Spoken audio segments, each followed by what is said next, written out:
Merci à toutes et à tous d'être présents, là. Je suis bien contente de venir présenter ce survol historique de l'histoire de la place Émilie-Gamelin. Donc, comme Violaine l'a dit, je suis en train de compléter mon mémoire qui porte pas mal sur la période que je vais présenter actuellement, donc de 1843 à 1993 environ. Malgré le fait que là, aujourd'hui, je présente un événement de 1996, là, mais bon, ça, c'est faire des tatillons d'historien. Je me suis basée sur des dossiers de presse disponibles en ligne aux archives de la Ville de Montréal et des dossiers photographiques, puis des archives disponibles au Sœurs de la Providence pour pouvoir faire une histoire de cet espace-là. Donc, comme on l'a mentionné, la place Émilie-Gamelin, qui est au cœur du quartier latin, fait partie de plusieurs débats. C'est un espace qu'on connaît, qu'on voit, parce qu'il est au centre d'une circulation montréalaise des transports. Et ces débats-là incluent toutefois très peu la vision des personnes marginalisées, ou du moins, ces visions-là n'ont pas le poids mettons, les visions des commerçants peuvent avoir. Dans ma présentation, j'essaie de répondre à trois questions qui dirigent un peu les idées qui vont être présentées. Quelle est l'histoire de la marginalité dans l'espace? Parce que dès 1843, on a la présence de personnes en situation de marginalité sur l'espace de la place Émilie-Gamelin. Quelle est la représentation de la place des groupes marginalisés dans les médias, dans les journaux plus précisément, l'impression, étant donné les dossiers de presse? Et comment s'est manifestée cette mixité sociale-là dans l'espace? Donc, quelles ont été les tensions, quelles ont été les impressions, les ressentis, les vécus de certaines personnes? Bon, les vécus, j'avoue que pour 1843, j'ai peu de témoignages de chômeurs qui font la file à l'œuvre de la soupe. Mais bon, pour la période plus contemporaine, on va tenter de comprendre davantage. Donc, aujourd'hui, comme on disait, la place Émilie-Gamelin fait souvent sa place dans les journaux et de plus en plus dans les débats, entre autres avec la pandémie, comme vous devez le savoir, où c'est devenu un refuge pour les personnes en situation d'itinérance qui, avec les mesures sanitaires, pouvaient plus être dans les refuges parce que les capacités d'accueil étaient réduites. Et voilà, et là, on a construit des gros abris tempo. La place du Puy aussi est devenue un refuge. Et les titres sont peu avantageux, disons. Donc, Berry-UQAM, une désaffection qui saute aux yeux. Le SPVM veut réduire les tensions à la place Émilie-Gamelin parce que là, on parle des difficultés dans la mixité sociale ou la cohabitation sociale. Une zone sinistrée au cœur de la ville. En raison de l'ambiance lourde, le festival de Noël déménage parce qu'on dit que la présence des personnes marginalisées dans cet article-là dérange les festivités de Noël, alors on va les enlever de la place Émilie-Gamelin. Donc, on peut vraiment sentir qu'il y a une tension entre les populations marginalisées et la population, le reste de la population, dans le fond, commerçants, étudiants, touristes, montréalais. Cette tension-là, je l'ai retrouvée avant même que la place Émilie-Gamelin devienne une place. Donc, en 1989, on fait l'annonce de la création d'une place là où il y avait un stationnement. Et dans les journaux, on pouvait lire des frustrations qui venaient des commerçants par rapport à la création d'une place publique. Ici, j'ai le titre de la presse qui est vraiment un des titres les plus marquants des articles que j'ai trouvés qui se soulevaient un peu contre la place, hein, c'est-à-dire le futur Square Berry, un refuge de clochards et de drogués, des commerçants s'inquiètent.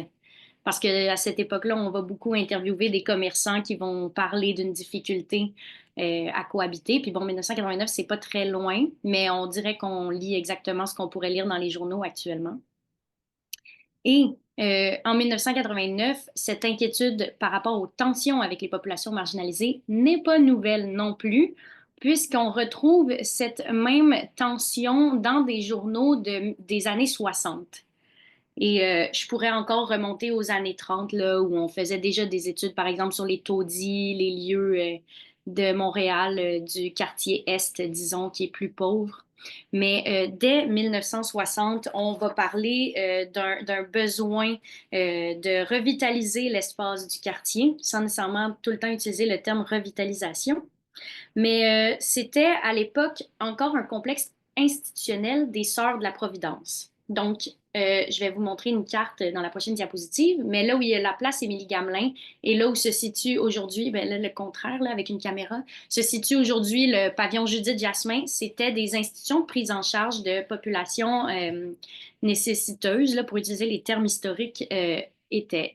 Donc, euh, au tournant des années 60, on va commencer, des groupes de promoteurs et des commerçants vont commencer à tenir un discours comme quoi il faudrait nettoyer cet endroit de ces pauvres, faire un nettoyage moral de l'espace pour pouvoir y implanter commerce, faire fructifier l'économie dans l'espace, un peu créer le centre économique de l'Est, parce qu'à l'Ouest, on est jaloux du centre-ville anglophone.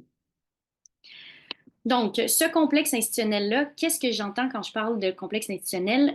J'ai pris un petit plan d'utilisation du sol de la ville de Montréal. Donc, on peut voir ici Maisonneuve, Berry, Sainte-Catherine et Saint-Denis. Donc, ici, là où il y a l'église Saint-Jacques, on a notre UQAM. En haut, là où on a l'entrée du pavillon Judith-Jasmin, on avait l'orphelinat Saint-Alexis et les jardins de l'enfance. Ensuite, sur ce qui longe Saint-Hubert, ce sera pas bien long, là. Je tasse les. OK. Saint-Hubert, on avait l'œuvre de la soupe et un dépôt des pauvres. Je vais expliquer dans les prochaines diapositives en quoi ça consiste un dépôt des pauvres. On avait un hospice pour personnes âgées et pour sœurs et sœurs vieillissantes, là, disons, à l'âge, mais surtout pour des personnes âgées, et l'asile de la Providence, dans lequel on trouve un dispensaire, qui est d'ailleurs le premier dispensaire francophone. Un dispensaire là où on peut aller chercher des soins, où les familles vont chercher des paquets de vivres ou obtenir des soins gratuits pour leurs enfants. Donc, une petite chronologie de la création de ces institutions-là. C'est à partir de 1843 que l'asile de la Providence prend place sur la rue Sainte-Catherine. On va débuter dans les premières institutions avec l'œuvre de la soupe et le dépôt des pauvres qui font partie, et la prise en charge de personnes âgées parce que la fondatrice des Sons de la Providence, Émilie Gamelin, commence très tôt à prendre soin, ben, dès la mort de ses enfants et son mari, là, disons, pour faire le petit récit hagiographique, à prendre soin des personnes âgées, des femmes qui sont souvent, j'ai que les termes, là, mais infirmes, en situation de handicap. Chez elle, elle va les accueillir à la maison.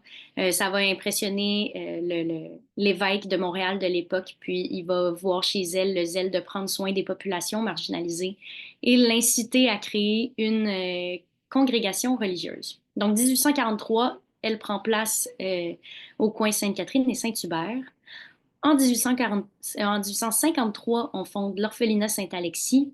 1863, c'est l'ouverture du dispensaire à l'asile de la Providence et c'est le premier dispensaire catholique de Montréal. Et ensuite, en 1911, on va avoir l'Institut Bruchésie qui va ensuite déménager dans les années 50 sur Rachel.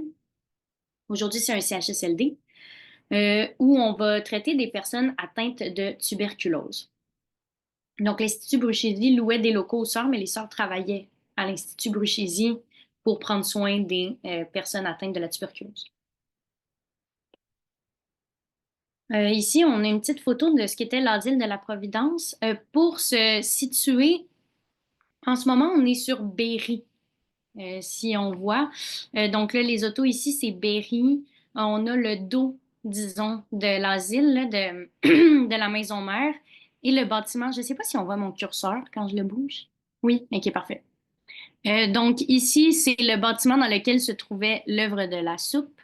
Ici, on aperçoit un peu l'hospice et ici, c'est le dos de l'asile. Et donc ça, c'est le clocher de la chapelle des sœurs. Dans les différents types de populations prises en charge par les Sœurs de la Providence, on a tout d'abord les enfants. Donc ici, on peut voir l'orphelinat Saint-Alexis et ici, on a les jardins de l'enfance. Et les jardins de l'enfant, lui, il accueille des enfants dont les parents ne peuvent plus subvenir aux besoins de leurs enfants, donc vont les déposer. Parce que les orphelinats à l'époque, c'est pas nécessairement que tu as pu tes deux parents, on disait orphelin de père ou orphelin de mère ou orphelin des deux parents. Mais ça voulait parfois dire que lors du décès d'un des deux parents, celui ou celle qui reste ne peut prendre en charge financièrement le coût d'une famille et va donc aller porter ses enfants dans des institutions qui vont pouvoir prendre soin de leurs enfants en attendant soit qu'il y ait les moyens de les reprendre ou jusqu'à ce que ces enfants-là aient un âge d'aller dans une autre institution ou de s'en sortir avec un métier et travailler à la suite comme journalier ou avec ce qu'il va avoir appris souvent en menuiserie, couture. Pour les filles, évidemment, on apprend souvent à être une future bonne épouse et ménagère. Et pour les hommes, on apprend des métiers manuels. Des fois, en Zoom, j'ai tendance à aller un peu vite. Est-ce que ça va le rythme? Oui? OK, parfait. Là, une autre population prise en charge dans cet espace-là sont les personnes âgées, donc qui sont des hommes et des femmes pauvres, dont les familles ne peuvent subvenir à leurs besoins. Encore, ça revient à des situations de précarité économique.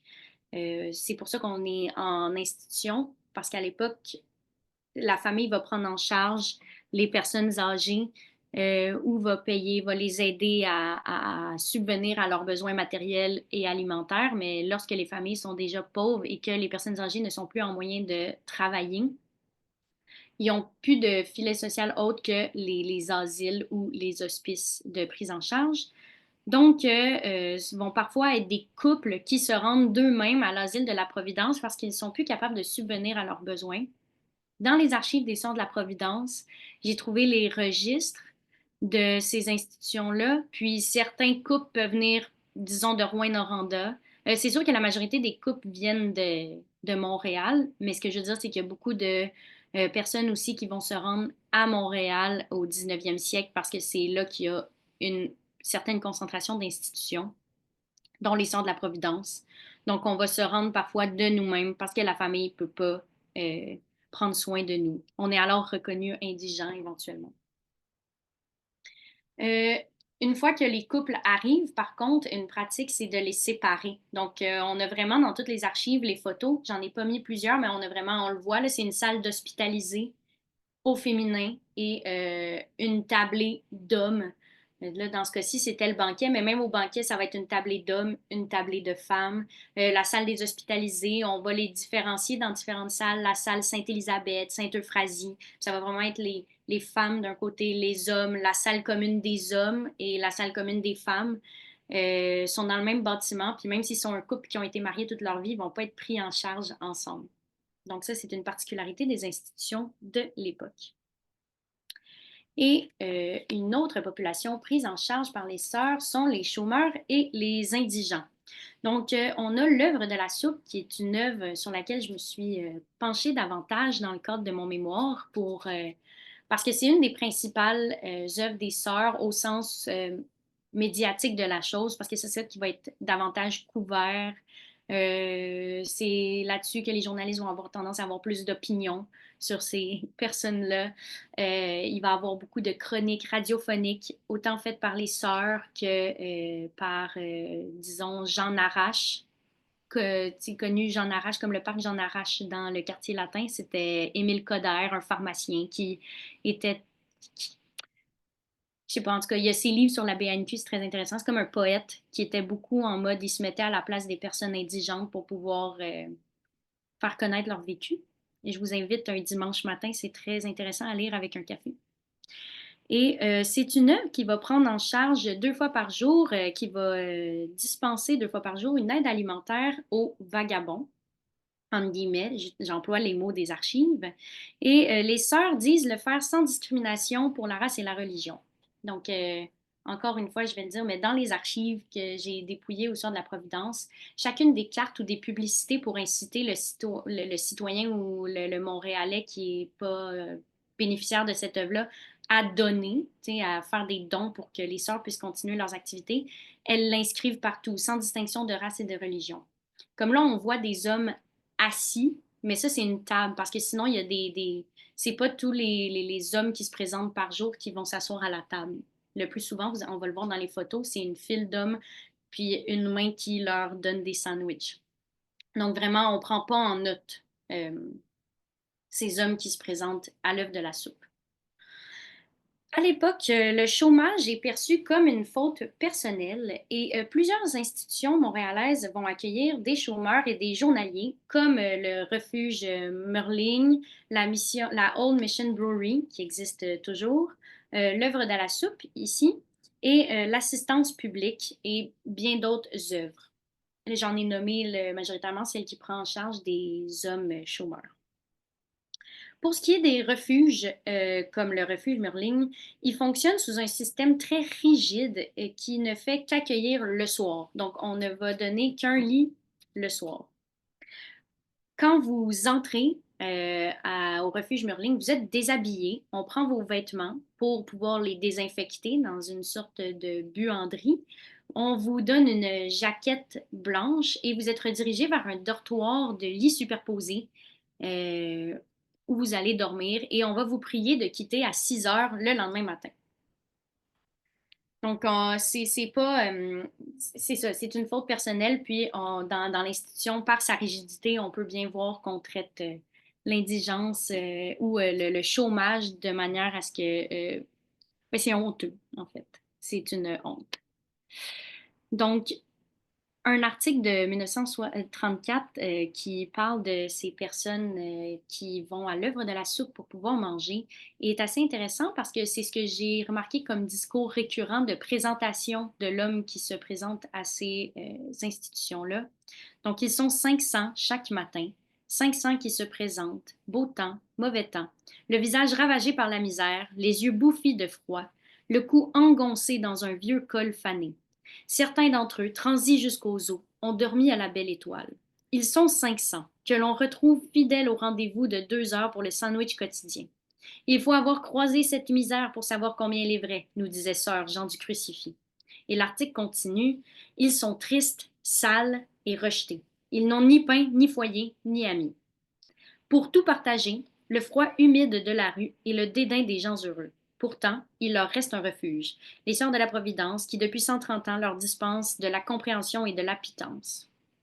Donc, on sent ici vraiment qu'on fait un portrait misérabiliste de la personne qui n'a pas d'emploi et qui est sans toit, puis que les sœurs sont l'institution qui leur permet de ne pas sombrer plus loin dans cette situation, ma foi, décrite comme misérable.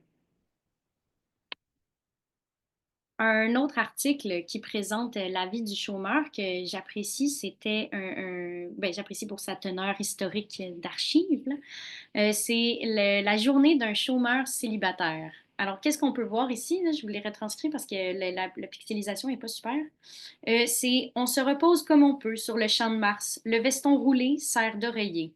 La fatigue fait oublier la dureté du ciment pour ce qui est de la photo ici.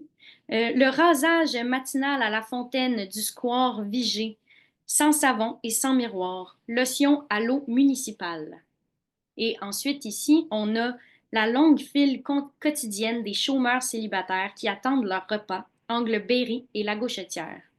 Donc ça, c'était l'institution de l'assistance publique dont j'ai parlé plus tôt, mais on a exactement la même file d'hommes à l'œuvre de la soupe des Sœurs de la Providence. Donc ça, c'était le quotidien d'un homme chômeur ou journalier, puis c'est pire encore dans les années 30, étant donné la crise économique et la difficulté de se trouver du travail. Et même quand on s'en trouve de jour en jour, la précarité économique d'être journalier ne permet pas nécessairement d'avoir une situation stable. Surtout pas quand on est célibataire, parce que la société repose sur la cellule familiale comme maison première. Donc, le fonctionnement adéquat d'un ménage se fait dans une famille nucléaire, donc le couple avec ses responsabilités-là. Et donc, dès qu'on est célibataire et chômeur de surcroît, on a davantage tendance à être plongé dans la précarité. D'ailleurs, pour ce qui est de la file ici, oui, ben, je vais le dire là-dessus, mais dans les Sœurs de la Providence, au début, parfois pour les tables, ils ont noté d'où venaient certains des hommes qui se présentaient à l'œuvre de la soupe, puis parfois dans la colonne domicile, parce que tu sais, ça fonctionne vraiment comme un registre, un peu comme des visiteurs qu'on remplit quand on va quelque part, puis dans la colonne domicile, ça écrivait souvent Refuge Merlin. Fait que les hommes se présentaient, puis c'est comme où t'as dormi hier? Ben, au Refuge Merlin. Donc, cette journée du chômeur célibataire se répète et est un classique pour ces hommes. Donc ici, on a une photo de 1954 de ces hommes qui attendent leur soupe. Habituellement, j'ai l'habitude de demander aux gens qu'est-ce qui les frappe comme élément parce que je regarde cette photo-là depuis presque 3 ans et demi. Je l'aime encore, mais disons que j'ai le nez collé dedans. Mais là, je sais qu'en Zoom, des fois, c'est plus compliqué de pouvoir prendre parole, là. Mais j'aimerais savoir s'il y a des éléments qui vous frappent. J'ai pas peur des petites mains jaunes pour prendre les interventions. Sinon, c'est pas grave, il y a aussi plein de choses qui me frappent encore de ces images-là. Bon. C'est pas grave, vous êtes invité à m'interrompre si jamais. Mais ce qui me frappe dans les éléments, c'est vraiment, on voit que c'est un peu honteux, là. C'est un photographe de la presse qui vient prendre en photo cet événement quotidien, et je dirais même bi-quotidien, si je peux me permettre le terme. On voit que les hommes, à la présence du photographe, se tournent vers le mur, descendent leur visage pour que le chapeau cache en partie. Donc vraiment une honte, on n'a pas envie d'être pris en photo dans cette situation-là. Euh, Ce que j'ai parfois aussi quand je demande à des groupes qu'est-ce qui les marque, c'est les vêtements. Euh, c'est pas vraiment l'idée qu'on se fait d'un homme chômeur pauvre à l'époque, mais bon, ça fait partie de la visibilité puis de la matérialité de la pauvreté de l'époque, d'avoir des manteaux. Pour les gens, ces manteaux-là et ces habits-là sont complètement défraîchis, là. Je pense que c'est une question de mode un peu. Pour l'anecdote, ça me fait penser au film avec Willem Dafoe, euh, Aux portes de l'éternité. J'ai eu la même réflexion parce qu'il joue Van Gogh, puis il est habillé un peu comme ces hommes-là. Ben là, évidemment, un peu plus vieux, mais il y a un petit trou dans son pantalon, mais ça reste comme que c'est propre, mais c'est pas propre, là. Pour l'anecdote, At Eternity's Gate, même quand j'écoute des films, je pense à mes chômeurs. Alors, on a ensuite une autre photo de l'œuvre de la soupe où on voit la porte connue et symbolique de l'œuvre et aussi la fenêtre où on va donner les sandwichs. Donc, on voit là vraiment, c'est un trou dans la fenêtre suffisant pour qu'on puisse sortir la main et donner un sandwich à ces hommes qui font la file. Et le tout sous une surveillance policière. Donc, j'ai pas vraiment trouvé d'archives concernant la présence des policiers, mais sur toutes mes photos, j'observe la présence d'un agent qui surveille la file. D'après moi, c'est que c'était un attroupement d'hommes célibataires qui ont faim, puis avec la conception qu'on a, c'était nécessaire que ce soit surveillé par un agent pour éviter des débordements. Mais sinon, j'ai jamais eu écho d'un soulèvement ou d'un débordement. Donc, c'est intéressant de voir la présence d'un policier sur chacune de ces photos-là. Donc, on l'a ici de plus proche, cette file où on se fait donner un sandwich. On le cache dans le manteau, puis on s'en va manger ailleurs, sûrement Square Vigée, pas trop loin. On remarque aussi que certains hommes semblent avoir une soixantaine d'années, cinquantaine d'années. Donc, un âge où travailler, c'est de plus en plus... ben, 60 ans, c'est correct. En tout cas. Cette présence-là de ces chômeurs dans le quartier, comme je l'ai mentionné plus tôt pour les articles des années 60, commence à déranger les instances municipales, politiques et les commerçants dans le quartier. Et ça, c'est quelque chose qu'on va observer à Montréal. Et c'est le phénomène de modernisation aussi dans les années 50-60 de rénovation urbaine. Donc, tous ces projets de démolition de taudis ou de rénovation de bâtiments, le plus souvent et même toujours dans des quartiers plutôt ouvriers ou pauvres. Donc, on a ce discours-là que la ville de Montréal doit être revitalisée. Un des exemples les plus connus de ce mouvement de revitalisation-là, c'est le plan d'Auzois qui a donné naissance aux habitations Jeanne-Mance qu'on a juste à côté. Et ça va constituer en une destruction de logements ouvriers, qui à l'époque c'était d'ailleurs le Red Light, une partie du Red Light, pour pouvoir y construire des habitations dans lesquelles on pourrait reloger les habitants des appartements qu'on a démolis. Si le plan d'Auzois est une expression claire du désir des autorités municipales de reconstruire les parties considérées comme délabrées de la ville de Montréal, parce que c'est le premier projet, mais il y en avait 13 qui auraient pu être visés par ce projet-là du plan d'Auzois. Il y a une carte qui les détermine, donc dans le sud-ouest de Montréal, qui vont finalement subir comme Pointe-Saint-Charles, Grey Goose, etc.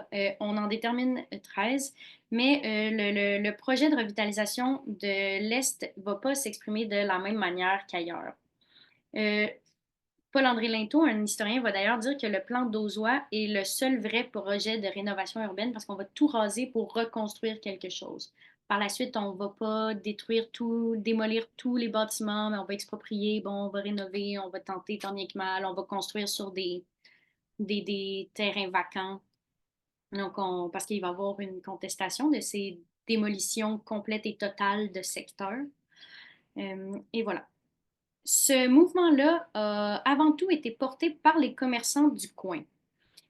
En effet, dans les années 50, la rue Sainte-Catherine est bien développée et de nombreux commerces cohabitent avec les populations marginalisées du quartier, qu'on a d'ailleurs sur la rue Saint-Hubert, qui font la file pour avoir leur sou. Plusieurs commerçants sont dérangés par la présence de personnes en situation de marginalité. Ça, je l'ai souvent. Et dans les journaux, on va titrer tel que si les sœurs de la Providence vendaient, les affaires iraient bien mieux dans le quartier français. Où on veut nettoyer le quartier français. Dans cet article-là, on dit ne serait-il pas possible, une fois pour toutes, de prendre les moyens de nettoyer la rue Sainte-Catherine dans l'Est, à tout point de vue, physiquement, socialement et moralement. Dans cet article-là, on va également mentionner le type de personnes qu'on peut croiser sur la rue Sainte-Catherine. J'imagine qu'une fois que tu as 500 hommes qui sont allés chercher un sandwich, ils vont pas tous à la même place, il n'y a pas de cafétéria, mais ils vont circuler, ils vont se trouver des lieux dans le coin où ils peuvent s'asseoir puis manger. Et on va vraiment décrire, comme on l'a vu, de ces gens sales, tristes et rejetés, vont déranger, vont être une nuisance au commerce et à l'économie de l'Est, qui ne peut pas faire compétition avec le centre-ville de l'Ouest anglophone. Donc, on voudrait un centre-ville Est francophone fort. C'est ce que beaucoup de commerçants vont demander ou revendiquer. Ici, on veut sauver l'Est de Montréal. Donc, vraiment, la présence de ces personnes marginalisées-là nuit à l'épanouissement de l'Est, mais même va le mener à sa perte. Donc, dans les articles, on va souvent lire ça. Ici, dans cet article-là de ce magistral effort pour sauver l'Est de Montréal, qui était un rassemblement, là on l'a ici, l'opération 400, qui était 400 commerçants de Delorimier jusqu'aux rues Saint-Laurent. Il crée un mouvement de publicité, pour lire la citation de l'article, de rénovation et de refrancisation extraordinaire afin de remplacer la stagnation par l'expansion et de faire accourir les touristes, les visiteurs et du reste de la province, les acheteurs de toutes les parties de la métropole vers l'est de la caméra cache. Mais bon, on dirait que j'ai jamais enseigné sur Zoom, mais bon. De l'est de la ville. Donc, on veut vraiment encourager les acheteurs et les promoteurs à venir développer des projets immobiliers et de tours à bureaux, parce que de plus en plus le secteur tertiaire, donc des services, se développe dans les années 60 et c'est la popularité des tours à bureaux et des centres et on veut attirer ces promoteurs-là, ces compagnies de construction-là dans l'Est. Mais pour qu'ils puissent avoir la place pour ces promoteurs-là, il y a une volonté d'expropriation de la pauvreté.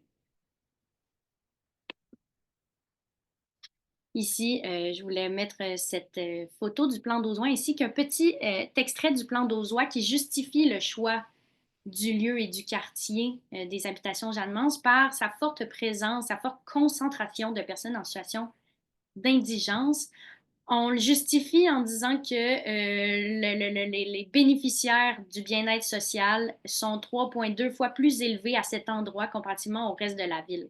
Donc, on choisit l'espace parce qu'on se dit, on dépense beaucoup en termes de bien-être social. C'est une population pauvre, c'est une population, on veut nettoyer. Donc, bref, tout ça revient, là, je le fais un peu grossièrement, mais tout ça revient tout le temps à ce cycle de déterminer des populations pauvres, nettoyer et leur donner. Là, on voit une famille ici qui visite pendant la construction son futur logement. C'est une photo que j'apprécie. En 1963, le complexe institutionnel des Sœurs de la Providence va être vendu à la Ville de Montréal. Donc, la Ville de Montréal n'achète pas seulement le terrain. Là, dans l'acte de vente, la Ville de Montréal achète les bâtiments ainsi que le terrain, mais les bâtiments prennent feu et la Ville de Montréal démolit l'entièreté de ces bâtiments historiques et va y faire un stationnement.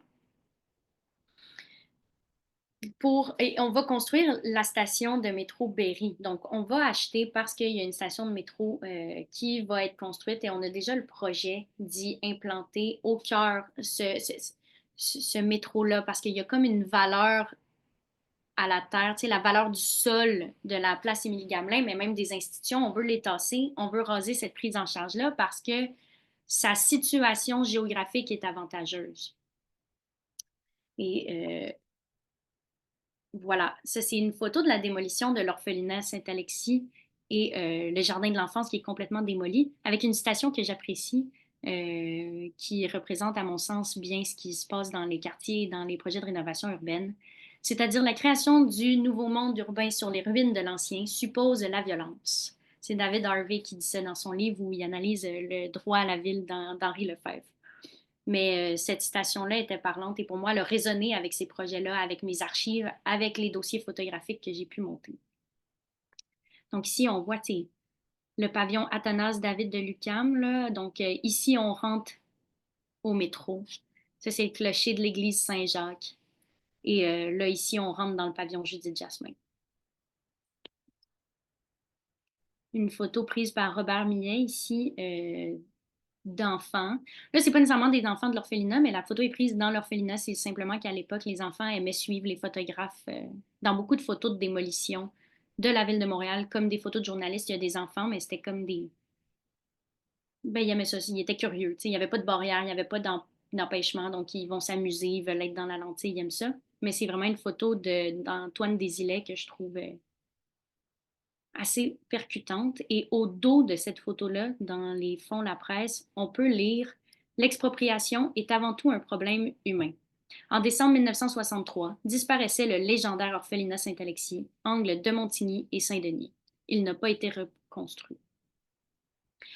Donc, on sent ici dans cette citation qu'on perd une institution qui a marqué la vie du quartier Saint-Jacques, et une sorte de deuil par rapport à sa disparition complète et totale.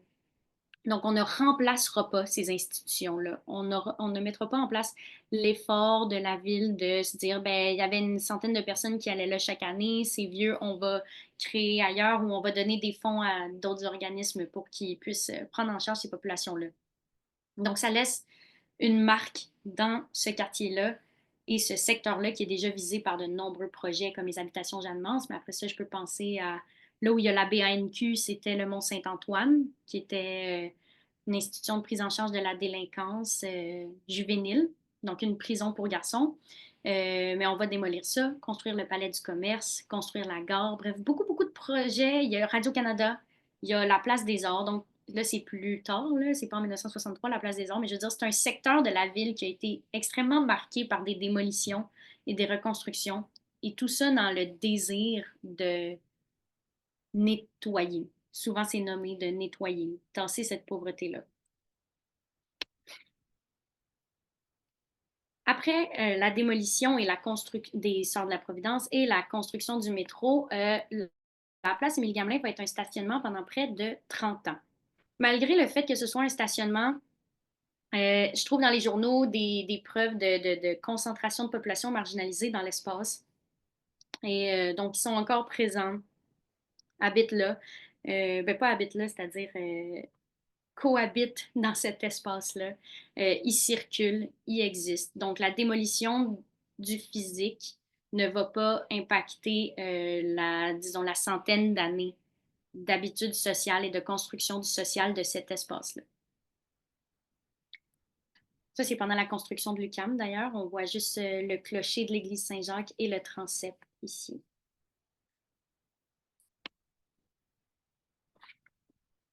Plusieurs projets, tantôt je parlais de la valeur du sol de la place Émilie-Gamelin, de cet espace-là, et là j'ai mis trois exemples de projets qui ont voulu être construits par des promoteurs, des investisseurs immobiliers ou des hommes d'affaires. Euh, mais il va en avoir plusieurs. Donc là, en 1965, dès la démolition, on veut construire une grande tour. Là, c'est pas très clair, mais ici, ce serait la place du Puy. On voit un petit peu Archambault ici, mais on voulait construire une grande tour à bureaux vitrés. Dans le bas, ce serait un centre d'achat.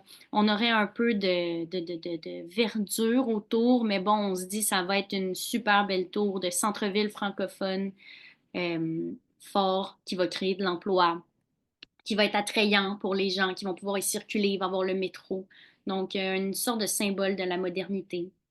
Et ici, vous avez vu 1960, mais c'est parce que même avant la démolition euh, des Sœurs de la Providence, il y a des promoteurs qui disaient qu'il faudrait démolir parce que nous, on aurait des idées pour construire une plaza de l'Est, la plaza francophone, le quartier français. Donc, c'était convoité, là.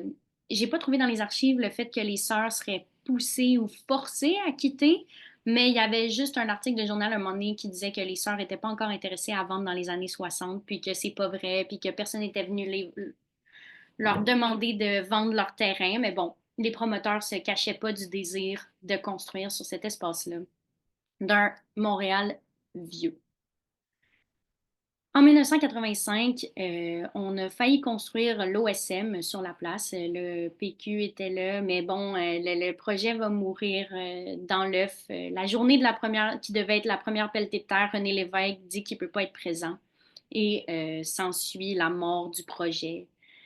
Mais ce projet-là, ce qui est intéressant, c'est qu'il a été énormément couvert médiatiquement, mais il était super bien accueilli par les commerçants qui voyaient une façon que les spectateurs puissent aller dans leur commerce. Ça va attirer les gens, ça va donner un caractère, disons, important au quartier, ça va l'élever, mais a été beaucoup décrié par des personnes qui travaillaient ou qui œuvraient dans des organismes communautaires ou dans des comités de logement parce qu'on disait que la présence de ces bâtiments-là ou de l'OSM allait en fait attirer justement des gens, ou même de Radio-Canada, des artistes, des gens un peu plus riches, que la présence d'une telle institution et de l'économie allait faire que les loyers environnants allaient augmenter et pousser une certaine population qui était là depuis des années à devoir se trouver d'autres logements parce qu'ils seraient plus en mesure de payer leur logement. Donc, tous ces projets de revitalisation-là sont souvent décriés par les membres comité du logement. On connaît quand même actuellement aussi dans les médias, on entend souvent parler de ces problématiques-là. Mais voilà, donc l'OSM, les voix qui s'y opposent sont celles qui sont dans les comités ou les gens qui sont des comités centre-sud. Euh, ouais, des organismes communautaires du centre-sud. Finalement, aucun de ces projets ne va voir le jour et on va construire sur l'espace de ce stationnement-là le Square Berry. Parce que c'est annoncé en 1988, le maire Jean Doré va former un comité qui va se charger, qui est chargé d'organiser le 350e de la ville de Montréal. Et on va choisir ce stationnement-là pour créer la place du 350e. Ce stationnement-là qui, à l'époque, est nommé comme une des 10 plaies de Montréal dans certains articles. Donc, on va choisir cet espace-là pour y construire une place publique pour célébrer le 350e de Montréal. Il va y avoir des spectacles, ça va être là qu'il va y avoir le spectacle d'ouverture, etc. Là, du spectacle. Euh,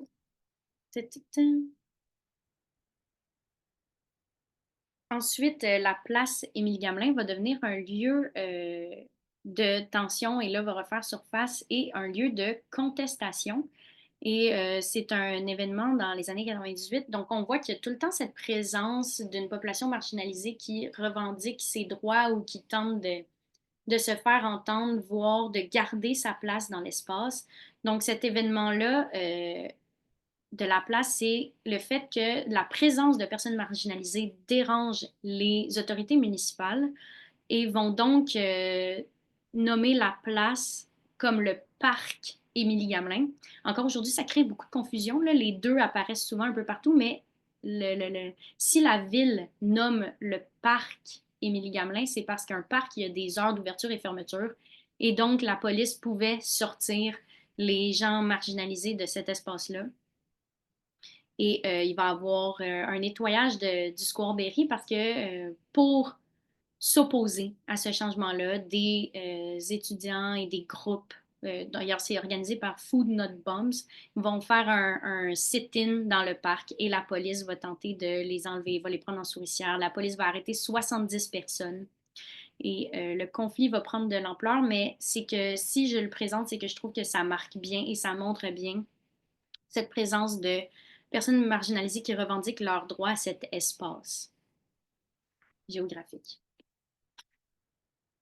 Donc, que doit-on retenir de ce survol historique de la place Émilie-Gamelin dans notre réflexion actuelle sur l'espace? Parce qu'on le sait, il y a des projets de revitalisation du quartier latin, étant donné tous les titres présents dans les journaux de cette tension, de cette cohabitation. J'ai ramené ma petite citation et j'ai ramené cette photo du stationnement pour montrer la différence et la... Excusez, c'est parce que je viens de voir qu'il y a des chats.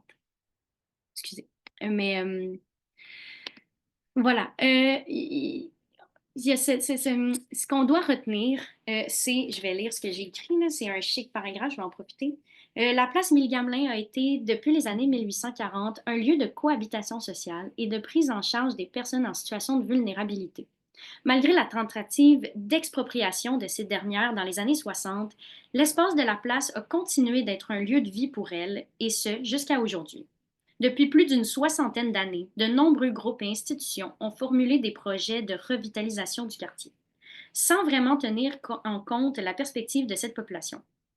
Pourtant, les personnes en situation de vulnérabilité peuvent certainement prétendre, comme tout autre groupe social présent dans le quartier, détenir un droit d'usage de ce territoire central de la ville sur lequel elles vivent depuis environ 200 ans. 200 ans. Et c'est ce qui conclut ma présentation. Merci beaucoup, Camille. C'était super intéressant. Bravo. Donc, comme d'habitude, on va ouvrir la parole à des questions, remarques, commentaires pour Camille. On a un petit quart d'heure devant nous, donc n'hésitez pas, soit dans le chat. Bah, ok, Éléonore, si tu veux. Oui, allô. Euh, Moi, je me demandais, on se jasait, puis on trouvait ça suspicieux que la place Émilie-Gamelin ait brûlé comme ça, Ouais. quand on avait des réflexions pour construire des commerces. Est-ce qu'il y a des théories qui diraient que peut-être ça serait brûlé de façon volontaire? Euh, ben c'est évidemment, moi aussi, j'ai eu la première réflexion quand je suis tombée là-dessus, cet incendie pendant ben, les locaux étaient déjà vacants. Les sœurs avaient déménagé là où elles sont encore actuellement, à Cartierville. Euh, donc, c'était vide. C'était vieux. Sur les cartes de plan d'assurance incendie, là, qui étaient les compagnies qui créaient des plans pour savoir quel bâtiment était plus susceptible de prendre en feu, disons. Mais on le voyait que c'était surtout en bois et tout. Évidemment, j'ai jamais tassé complètement l'origine euh, volontaire d'un incendie, mais je suis pas capable de confirmer quelconque manière. Puis c'était déjà nommé par les sœurs un peu que les bâtiments étaient vieux, puis que peut-être dans les années 60 correspondaient plus aux normes de sécurité en termes d'incendie. Donc, peut-être vacants, c'est laissé avec des vieux tuyaux, avec certaines vieilles affaires qui ont laissé là. Peut-être des gens ont squatté, je sais pas. C'est dans le sens que c'est quand même des locaux vacants comme ça en plein Sainte-Catherine pendant 6 mois. Puis peut-être que fuite de gaz, je sais pas. Il n'y a aucune trace de ça, mais effectivement, c'est aussi une hypothèse qui m'est venue en tête assez rapidement, disons. Parce que ça arrangeait bien la ville, ça commençait le travail de démolition avant les autres. Oui, parfait, merci.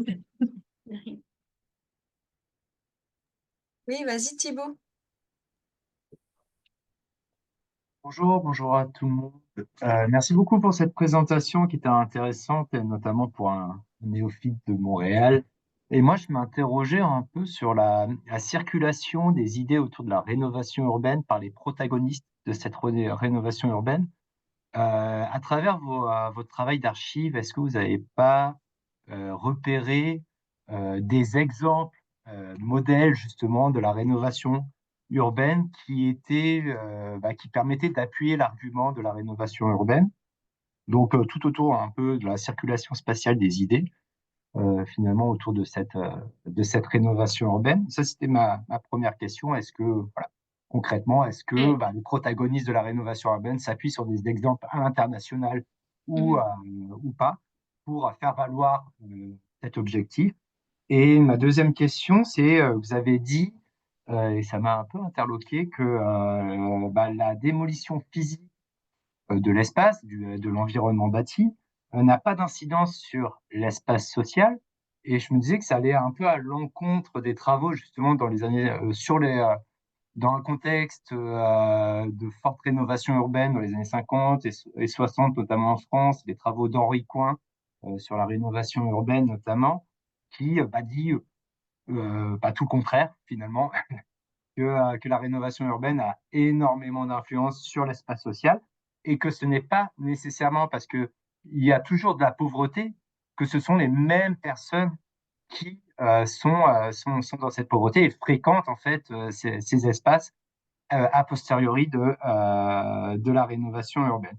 Et donc, est-ce que c'est pas un peu aller vite en besogne de dire ça? Je me pose un peu la question. Et à travers ça, est-ce que vous avez essayé d'identifier si on est sur le même profil de la population?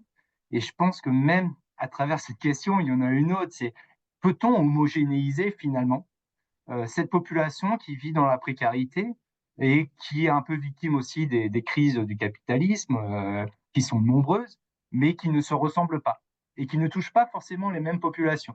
Et du coup, en fait, englober toute cette population, une population et l'homogénéiser dans cette population précaire, est-ce que du coup, ça limite pas l'analyse? Je me pose la question Mhm. et je n'ai pas de réponse. C'est pour ça que je fais appel à vous. Oui. Donc, pour répondre à la première question entourant les rénovations urbaines, quand vous parlez de protagonistes, c'est les personnes visées ou les personnes à la source Non, de à la ces... source, ouais, Ok. qui souhaitent la rénovation urbaine.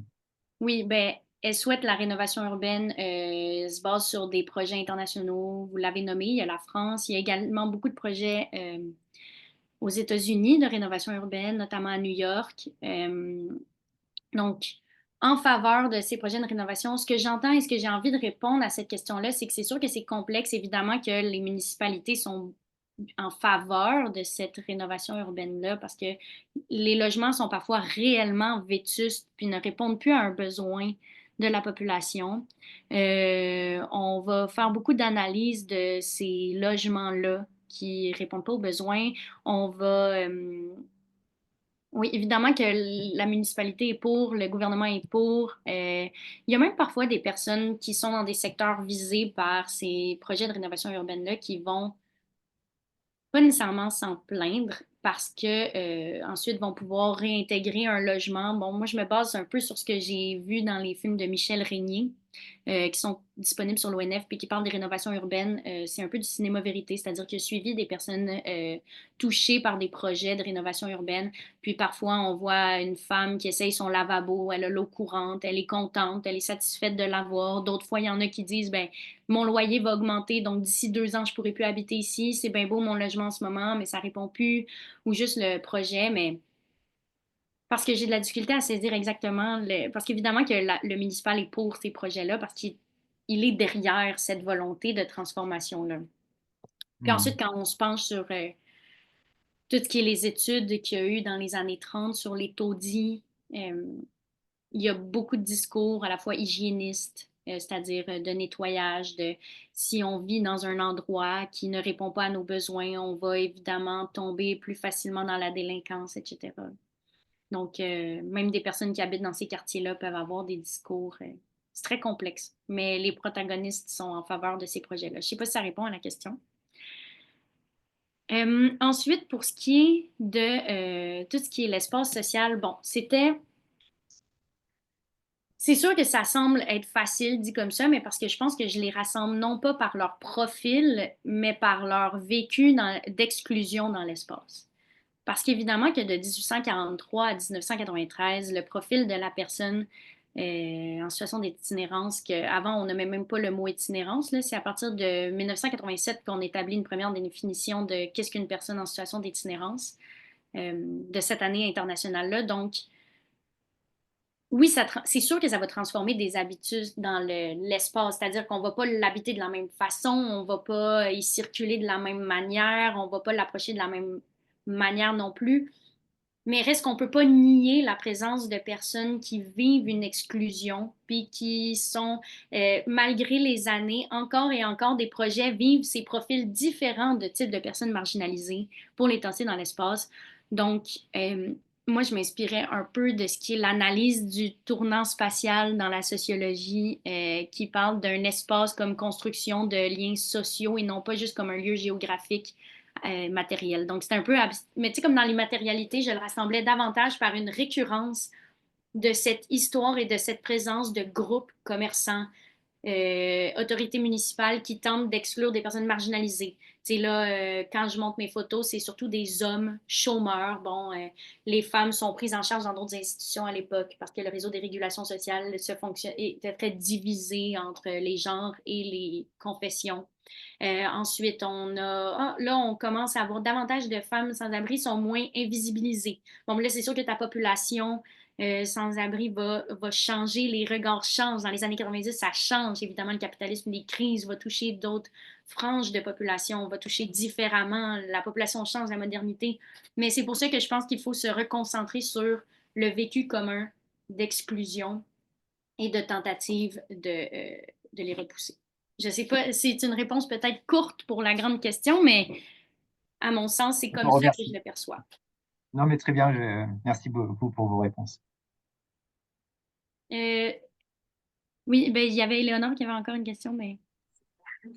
Allô, c'est moi finalement, parce que je me Ok. suis incrustée dans dans son écran. Super intéressant comme présentation, merci énormément. En fait, je pense que c'est plus un commentaire. Ce qui me frappe dans ta présentation, c'est que les commerçants se mobilisaient aussi à l'époque, dans les années 60, pour faire le ménage de la rue, pour qu'il y ait des personnes en situation de marginalité qui s'enlèvent de l'espace public et de la présence, et que les municipalités encouragent aussi ce phénomène de gentrification des grands espaces où que les gens se sont appropriés. Puis aujourd'hui, mais on a les mêmes encore discours. On travaille à la CDC et on travaille sur des projets de cohabitation. Et le grand enjeu, c'est les commerçants qui veulent que les organismes ferment, qu'il n'y ait pas de ligne dehors devant les organismes communautaires. Donc, c'est très frappant que encore aujourd'hui, le discours est toujours présent, puis la situation, ben, en tout cas, moi, ça me rend pessimiste, là. Je me dis qu'on dirait que ça se réglera jamais. C'est juste un commentaire. Ça m'a Oui. frappé. Non, c'est vrai, c'est frappant. Puis d'ailleurs, la fermeture des organismes, je l'ai trouvé dans des archives aussi, des fois de pétitions signées par des personnes qui travaillent à la place du Puy pour la fermeture de ce qui était ancien dernier recours sur Sanguinès, qui va maintenant être intégré au nouveau pavillon de l'ESG de l'UQAM. Donc, pour Sanguinès, Sainte-Catherine, pour ceux qui... Parce que des fois, je nomme ça comme si tout le monde avait la carte dans sa tête, mais il y avait dernier recours. Donc là, ça faisait comme une concentration de personnes en situation de marginalisée. Donc, il y avait de marginalité. Donc, il y avait des pétitions puis des volontés de fermeture de ces organismes-là. Donc, oui, ça date pas d'hier. C'est vrai que c'est complexe. Je pense qu'il faut pas être pessimiste tout de suite. Je vais attendre d'être proche de ma mort pour être pessimiste. Isabelle? Oui, merci pour la présentation. Je trouve ça vraiment intéressant.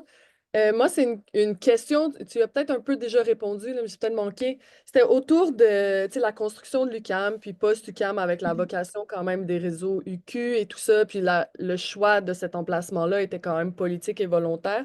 Puis je me demandais s'il y avait eu certaines mesures d'atténuation. Tu sais, là, je l'ai eu avec la réponse, c'est que la municipalité était vraiment d'accord avec ces transformations-là de cet espace-là, que les commerçants sont d'accord aussi et le souhaitent là, depuis longtemps finalement. Mais je me demandais, tu sais, l'université, mais ça fait peut-être partie de comme des réactions ou des façons de faire qui sont plus de la deuxième partie de la présentation ou même d'une future présentation sur Émilie Gamelin post-1990, là, qui serait très Mhm. intéressant comme suite. Mais je me demandais si déjà à cette époque-là, l'université se donnait une vision pour le quartier comme ils ont l'air de se donner une mission actuellement. Oui. Ben là, c'est sûr que j'y ai pas touché dans ma présentation parce que fallait que je fasse des choix, mais je suis dans les archives de l'UQAM d'ailleurs en ce moment pour pouvoir saisir ce projet de revitalisation-là pour un de mes projets. Puis, c'est nommé dès les débuts du projet architectural de l'UQAM qu'un des plus grands défis que l'université va vivre, ça va être les différences entre les étudiants de classe moyenne. Là, je reprends les. Là, c'est Dimitri, l'architecte. Je connais pas encore par cœur les noms parce que je viens juste de trouver ça, mais il nomme que la difficulté va être la cohabitation sociale. Donc, ça va être un des défis. Mais à l'époque, l'université essaye déjà, il y a déjà l'architecture ouverte sur les gens, de tenter d'interagir avec sa population. Puis je pense qu'en quelque sorte, l'UQAM a pu réussir en tant qu'université à certains égards. Par exemple, avec un service aux collectivités qui n'est pas un modèle qui est repris partout, mais dès la construction de l'UQAM, il va y avoir une connaissance de cette difficulté-là. On va démolir des commerces pour construire l'UQAM. On va démolir des maisons de chambre, des logements pour y construire l'UQAM. Derrière l'église Notre-Dame de Lourdes, c'était comme une ruelle, puis ça, c'était une partie plus ouvrière du quartier qui va être démolie. Puis dans ces expropriations-là, il va y avoir entre autres des logements. Donc, on a quand même une connaissance de cet impact-là de la construction. Je ne sais pas si j'impliquerais directement l'UQAM dans une volonté de revitalisation. Je sais qu'ils ont choisi l'espace parce que c'était le lieu de l'ancienne université Laval. Ils ont déjà pensé le mettre là où ils avaient fait plutôt la place des Arts pour vraiment, comme complexe des jardins, place des Arts, UQAM pour créer une sorte de ligne de projet de modernité. Finalement, ils vont choisir ici euh, pour des raisons de coût et de quartier latin, d'historique universitaire de présence estudiantine dans l'espace. Fait que c'est comme, je dirais que c'est pas exactement comme, disons, vouloir construire là pour dire ça va encourager les commerçants. Euh, voilà. Je sais pas, j'ai l'impression que j'ai répondu une affaire un peu courte pointe, là, mais ouais, c'est ça. Ben, merci Euh, beaucoup, Camille. S'il n'y a pas d'autres questions de commentaires, moi j'en ai un petit. Est-ce que ça t'arrivait de faire le parallèle avec les travaux des historiens urbains sur le Square Cabot, qui est aussi un autre espace de superposition de couches de pratiques de personnes qui peuvent être marginalisées, en tout cas là, d'autres backgrounds. mhm. Puis Ouais. aussi, ce que je trouve intéressant, c'est qu'on n'arrive toujours pas à assumer une cohabitation, s'il faut employer ces mots, sur la place Émilie Gamelin, et que finalement, la seule technique de la municipalité actuelle, c'est la ville créative, les jardins Gamelin, et de faire de la coprésence sans cohabitation, c'est-à-dire qu'il y a les gens qui vont payer leur bière à 10 piastres dans un enclos bien délimité pendant qu'ils regardent des spectacles, et puis il y a les gens qui vont se prendre des tickets s'ils boivent une labatte à côté. Donc on voit que finalement ces espaces, ils sont toujours coprésents, mais pas en cohabitation, quoi. Mhm. Pour les historiens, ben, j'ai fait des recherches. Il y avait notamment le Square Vigée. Il y a d'autres lieux de rénovation dans l'Ouest avec le Square Richmond. J'avais déjà trouvé comme une Ok. espèce de concentration d'institutions là, quand je travaillais dans les cartes anciennes, puis avec l'annuaire Lovell, là, qui est comme l'annuaire téléphonique de l'ancien temps. Donc, quand tu vois des adresses sur une carte, tu vas dans l'annuaire Lovell, puis ça te dit qu'est-ce que ce bâtiment-là était. Mais bref, j'ai vu des concentrations, sinon aussi des historiens qui ont travaillé sur l'histoire du Square Bryant à New York. J'ai trouvé la même sorte de récurrence dans les problématiques de place publique, que c'est passé aussi de place à parc, qu'il y a eu une répression policière, peut-être 2 ans avant la place Émilie-Gamelin. Donc, j'ai retrouvé des discours comme ça dans ces places publiques-là, puis c'est ça qui est intéressant sur l'histoire de la place publique. Mais là, je fais c'est ça, je faisais un mémoire, donc il fallait que j'arrête un moment. Puis que Mais la thèse s'en vient, donc c'est ça qui est bien.